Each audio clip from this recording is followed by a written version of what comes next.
you want to step up for this? Oh, okay.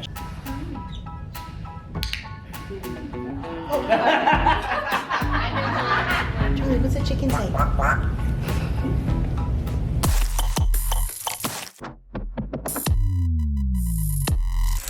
In today's class, we're working with Melanie again, that we last worked with about 1.5 years ago when we did another masterclass tour here in Texas. At that time, her African gray was only 6 months old and really struggled to fly, but she's made a ton of progress, and now her bird is flying beautifully and actually a little bit too much.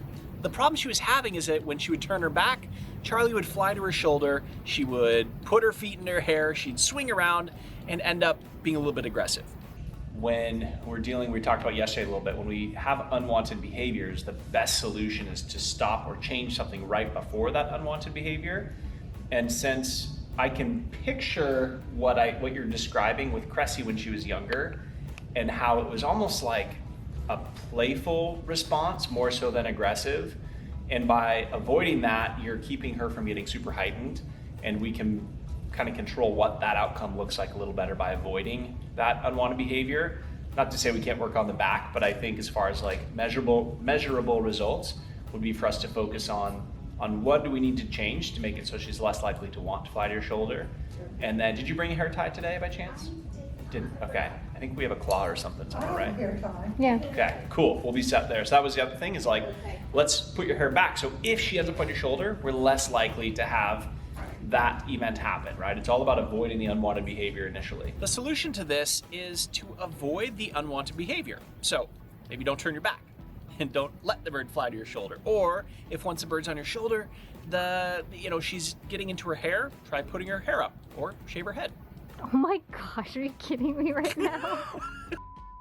Okay, so I didn't get all the context. That the reason Charlie was flying to her back is that when she would leave the room, that's where it would happen. So if you're experiencing this problem at home, the important thing is to try to think of changing the antecedent before that unwanted behavior. Meaning, if we know Charlie's likely to fly to your shoulder and get in your hair, try putting your hair up. If we know that same scenario is likely to happen, maybe put her on a foraging tree with a couple of treats that she can play with. It gives you enough time to get out of there. So you can hide a pine nut in a toy, you can hide a pellet in a toy, so she has to. There's a pattern created where when you set her down, she knows that she might have some food and she'll go look and self-entertain, giving you time to leave the room. When I understood the context more of when Charlie was flying to her shoulder, I realized that we probably wouldn't be able to replicate that here.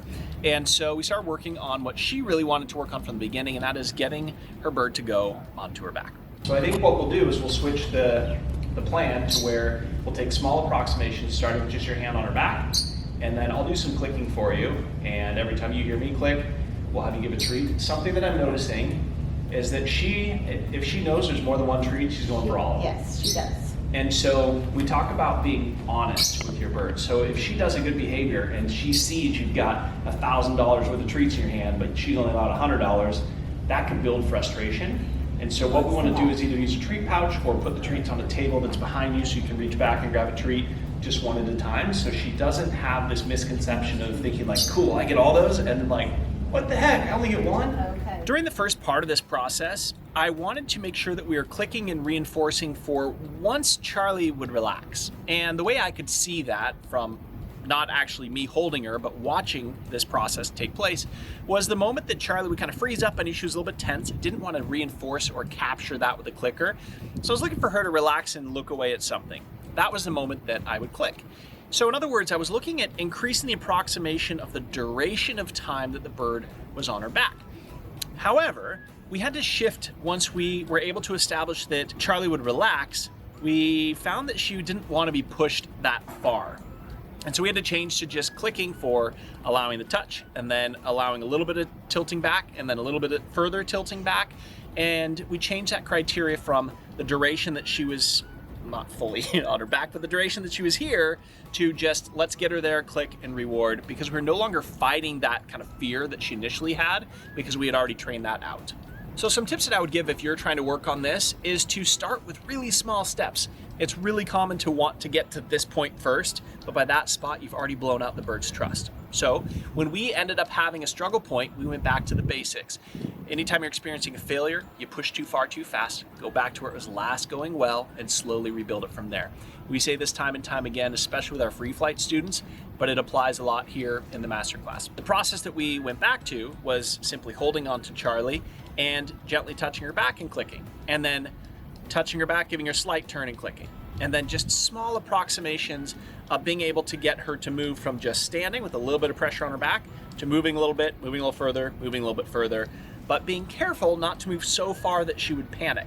We have lots of time to work on this, so we'll work on a little bit today, but then Melanie is going to be able to take these small approximations and continue expanding on that over the next days, weeks, or maybe even a month. If you're interested in attending a masterclass like this in 2024 and 25, we'll be hosting them in SANDPOINT, Idaho. So email us info@birdtricks.com for more.